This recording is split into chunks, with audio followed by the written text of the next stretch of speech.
Original characters. Everybody who plays D&D has one. But what happens when the Dungeon Master thinks one of his players is stealing his OC? You and me might think that's a little weird, or not at all. Mostly unremarkable. But this DM is committed to making a mountain out of a molehill and making this everyone else's problem. But this video would not be complete without today's sponsor. If you play D&D, you probably need maps, and you couldn't possibly ask for a better deal than Chepeku. For only $5 a month, you get access to over 4,000 maps. Looking at the quality of these maps, that should be enough evidence that this is the best deal out there.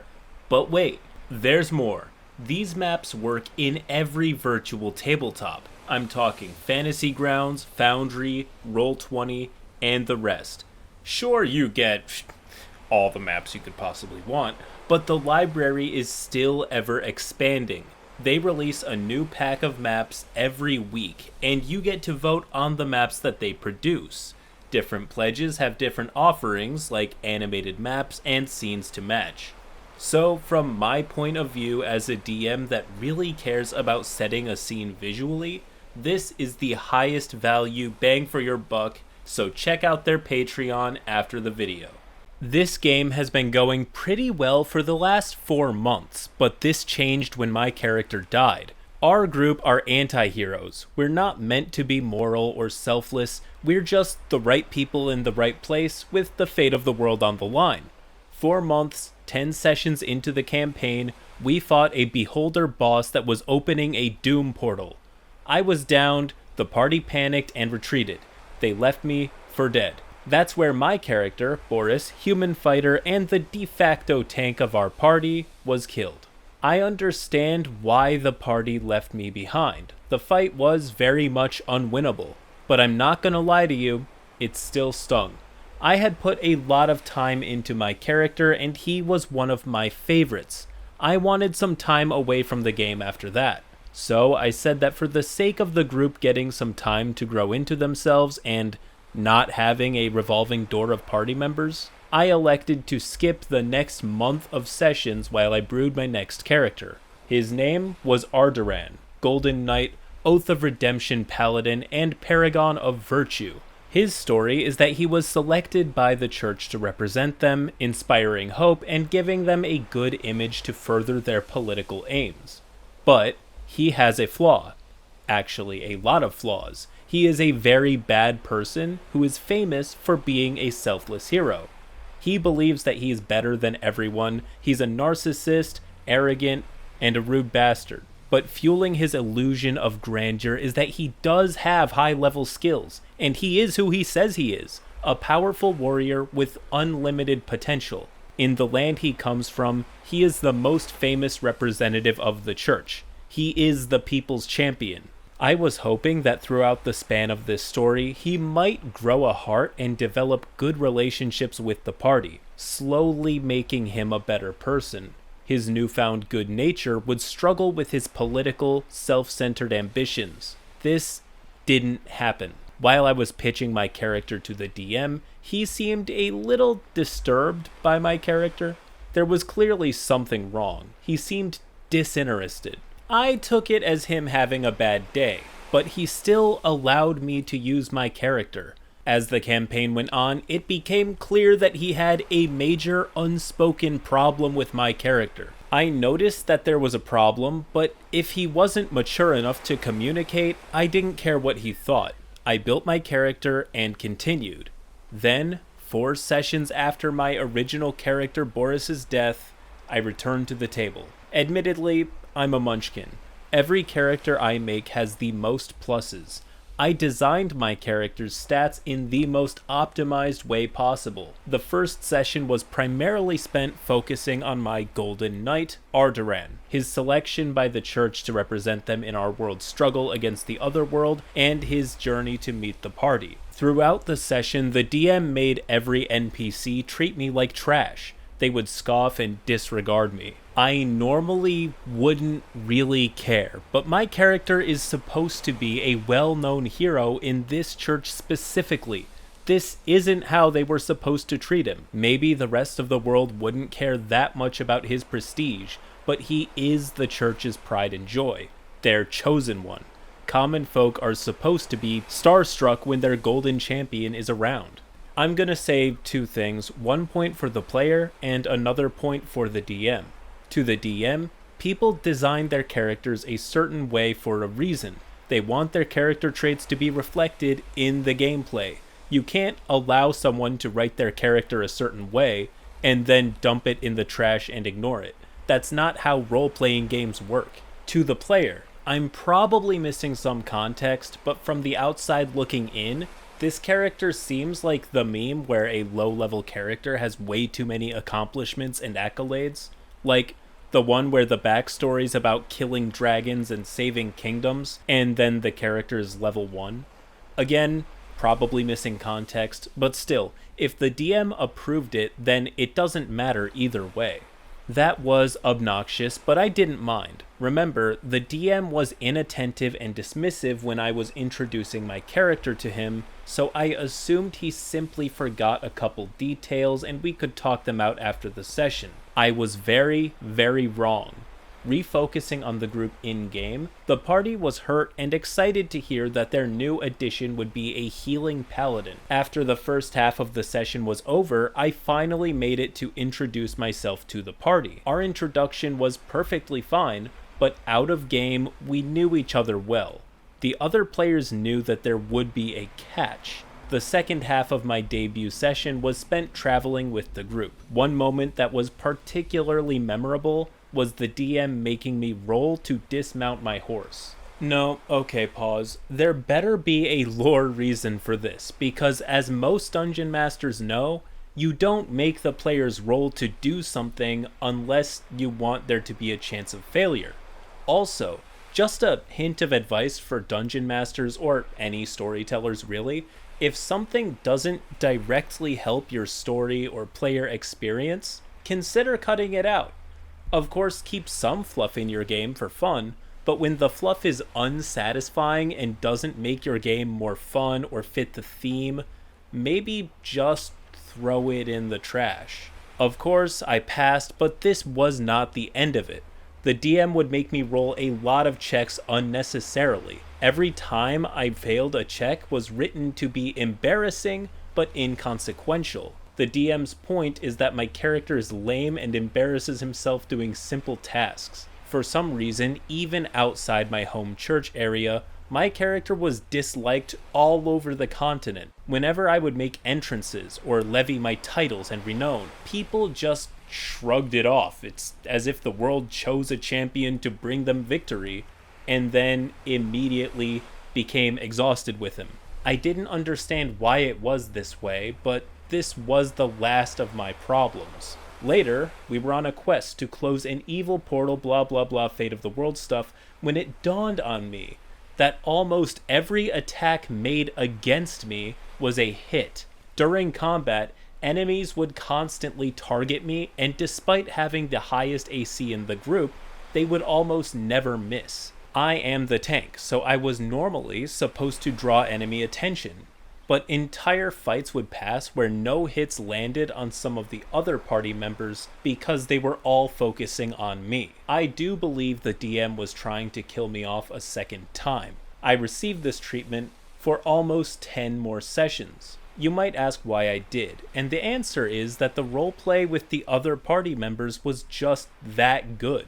We played very well with each other and our senses of humor perfectly matched. It mattered less than NPC interactions and our one fight per session that was stacked against me, because the majority of the game was spent goofing off in roleplay. Add to that the fact that as a tank, drawing all of the violence to myself was doing my job. Of course, going down every fight and drawing a clearly disproportionate amount of critical hits to myself was disheartening. I got critically hit at least once per fight, but usually more. I got used to it and felt better at the fact that everybody else at the table acknowledged how badly I was hit every single fight. The DM must have eventually realized how unbothered I was, because he just had to ramp up the issue. At one point, he messaged me. He effectively stated that I stole his original character.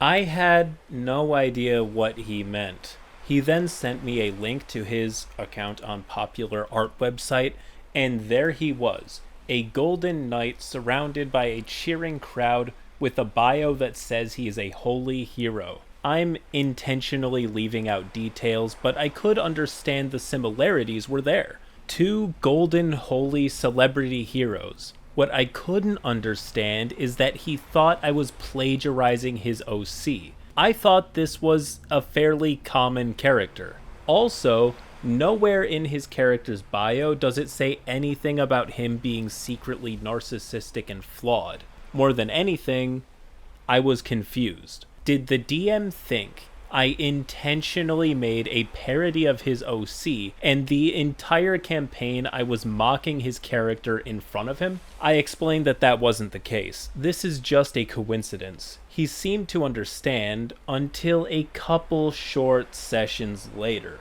We were sent on a journey to a large volcano where the biggest portal was being opened. At this point, we have gotten pretty good at closing portals, so we were ready for a big one. We geared up and prepared to go when we were stopped. The captain informed us that we would need another pair of hands to help us. A real champion. From a side door, he emerged to greet us. A knight clad in gold arrives to the cheers of everybody in the room. His golden armor, blue cape, and walk into the room communicated authority and prestige. He waved to the crowd before facing us. I am the people's champion, the holy warrior, here to guide our journey. He just showed up to show me up. I didn't know how to react. It was humorous. I haven't mentioned yet that we are all adults. And we were off. The combat encounters got tougher to match our growing party.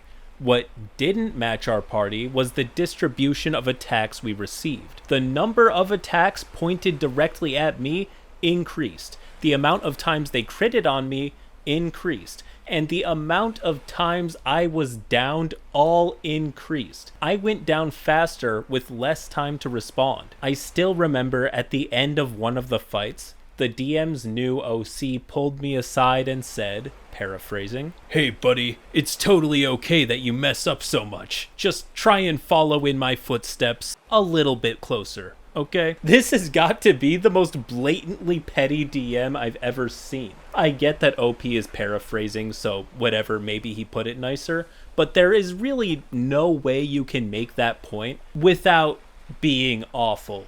This DM in particular sounds like they only really think about themselves and don't consider anybody else. Golden Paladins have never existed before he made one up, and this idea is so good and original that nobody else could possibly make this up too, or else they're stealing. Not only that, but if anyone steals it, we need to step in and correct them. My point is, DMs steal all the time, so as stupid as it is to assume that OP was stealing a pretty generic character, I would be really surprised if the DM wasn't guilty of the same thing. This drew a reaction of cringe from a couple of us at the table. Half of me was furious, the other half wanted to laugh.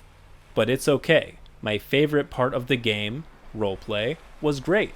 But not really. Remember when I said that we were playing people that weren't the best at being heroes?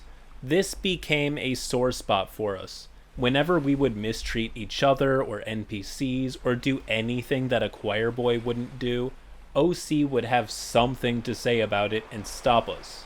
We needed to replace a wheel on our horse? Don't ask. So we had to get back to our old ways. We drew up a plan. We would stop the next wagon, steal their wheel, and leave them behind. So we sent our party face, a well-known hero for our deeds across the realm, to stop the next wagon. Oh my gods, it's Balazir Reddrake! What are you doing here? Well, you see, we're actually on our way to close the volcano portal. Resting here momentarily. You can join us if you like. Of course, woohoo, yeah! We rested together, socialized. It was a very well done scene. Then our rogue snuck off to steal a wheel off of their wagon while they weren't looking. He rolled well on his stealth check, but right when he put his tools to their wheel, he felt a metal gauntlet on his shoulder. "You need to stop this right now." The Golden Knight had stopped him with one hand on his shoulder and another threatening him with his sword. "I have a wheel arriving tomorrow morning. I requested one from HQ. And he did. The next morning we got our wheel, attached it, and continued on our journey. Before this, our questing would be interrupted with a need, and we would choose to fill that need in a horrible way. If we wanted food and didn't have any money, we would spend an hour doing wacky hijinks like stealing or scamming. We weren't murder hobos, and we were never violent to innocents, but we also left a trail of clutter and misdeeds behind us. Our fans would love us until we rode into town. It was part of the fun. Now, whenever we were hungry, OC had money to take care of us. If we were bored, OC would entertain us with stories of his triumphs or train us in physical combat. Humoring the OC would result in us getting inspiration points, so we often would, but part of the fun was gone. Talk about the quickest way to kill enthusiasm for your game.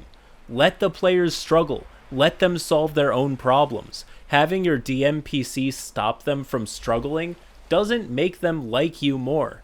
It makes them avoid you because they wanted to struggle the whole time. They played the game because they want to encounter challenges and overcome them. Just handing the players solutions to all of their problems kills a major point of the game. We spend the next couple sessions getting closer to the volcano. It was a soulless march where OC kept trying to show and tell us how to be real heroes.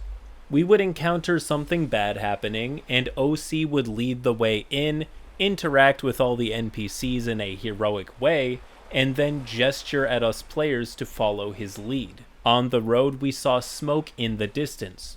Normally, we would ignore it. We weren't paid to fix the problem, and we have a giant doom portal to close that's inside of a volcano, so maybe we shouldn't get involved, endangering ourselves and spending valuable resources on something that is objectively much less important. No. Apparently, we are moral monsters, and we have to investigate it. The OC put his hand on his sword once again, telling us that we have to go there and help whoever we can. A few of us audibly sighed. We go to the town, and to absolutely nobody's surprise, the portal demons already destroyed it. OC got his big moment where he could mourn the dead, and we got back on the road. This whole scene was pointless. We already knew that the demons do this. We didn't find anything new, no loot, so we all just awkwardly watched OC cry over it. We then get back on the road in the least awkward way we could manage while the OC swore his vengeance. The next couple sessions leading up to the volcano followed a simple 4-step formula. 1. We're on the road traveling when we get an encounter. 2. I get downed, usually because of a critical hit. 3. The DM subtly advertises that there are multiple ways we could solve the aftermath. 4. If we choose the wrong one, the OC places his hand on his sword and coerces us to do the right thing. This caused us to treat Golden OC the way we treated each other, which is unfairly. We would make jokes at Goody Two-Shoes' expense and mock him whenever he was or wasn't around. Whenever we did this to each other, we recognized it as roleplay, and it rolled off our backs because we all thought it was funny. The DM took it personally, though. "That is no way to be comrades. Come on, if we're going to do this, we have to work together and be a team. We cannot be divided. That's not the way of light and righteousness." We all paused before 3 of us couldn't help but burst out laughing. He would then put his hand on his sword, which finally got us to shut up. Okay, as poorly executed as this is, I actually think I understand and sympathize with part of what the DM is motivated by here. Often, DMs want their players to be the good guys, and there's nothing wrong with wanting that, because it seems that as often as DMs want their players to be good guys, players like to goof off and be crazy. So it makes sense that the DM would want to add a guiding hand to nudge the party into better decisions. Now, all of us know that this was the wrong way to do it, but there are several right ways to do it. My favorite one being the DM just saying before the campaign starts that this is a heroic campaign where you play as virtuous people. Anyways, he wouldn't punish us directly for this, but he was clearly displeased. He eventually gave up on even trying to stop us from bickering and banter because he didn't want us to gang up on him. We made it to the volcano, and as expected, the portal was right below us, right where it was supposed to be. We delve deep into the mount, killing everything in our path. I get knocked down twice, the OC brings me back twice, bad experience. But we finally make it to the base, kill the big bad evil guy, I go down again, and then the DM pulls yet another crit on me. I was at 0 HP for most of these encounters, making death saves and generally being excluded from the game. While I was down, the rest of the party wins the battle, closes the portal, and celebrates. I was surprised at how hurt my feelings were. Watching everybody but me experience the big battle of this arc was upsetting. If this is how the rest of the campaign was gonna go, I wanted to leave. After that session, I really did consider quitting for good. The DM was a replacement for me. He was just me, but better at everything. There really was no point in the party dragging me around. If I left the group, the only difference would be that they don't have to drag my corpse around and revive me every 2 rounds. I didn't care that this was probably the DM's plan to get rid of me. Fine, the DM wins. Good job, you win. I talked to a couple of the other players about it that I was closer to, and they agreed that the DM has abused the situation wholly. It was nice getting reassurance from the others, but it wasn't enough. I was just going to find a different group. I did tell them that I would stick around for at least a couple more weeks to wrap up my character. I told the DM that some life stuff came up and I don't want to be in this campaign anymore. I was going to give it a couple more sessions while I figure out how to wrap up my character, and then leave. But I wasn't even given that. The DM stopped me right there and said that it would be best if I just stopped attending altogether. He said that my roleplay in the party is already fit and they don't need to cover any more bases. Simply put, there just isn't room left for another player. I was pissed. I admit I had thought about finding some dramatic or vengeful way to close out the campaign, kill or be killed, organize the table against the DM, and I probably would have. It would have made a much better story anyway. But nope, I was ingloriously shafted. It's unfortunate, but that is how it shakes out sometimes. Most of the time you don't get a big moment, you just gotta keep going. Maybe it's for the best the game ended this way. I would love to know if the group still gets together at all, or if the other players know he was kicked out. But until then, thanks for watching. Till next time.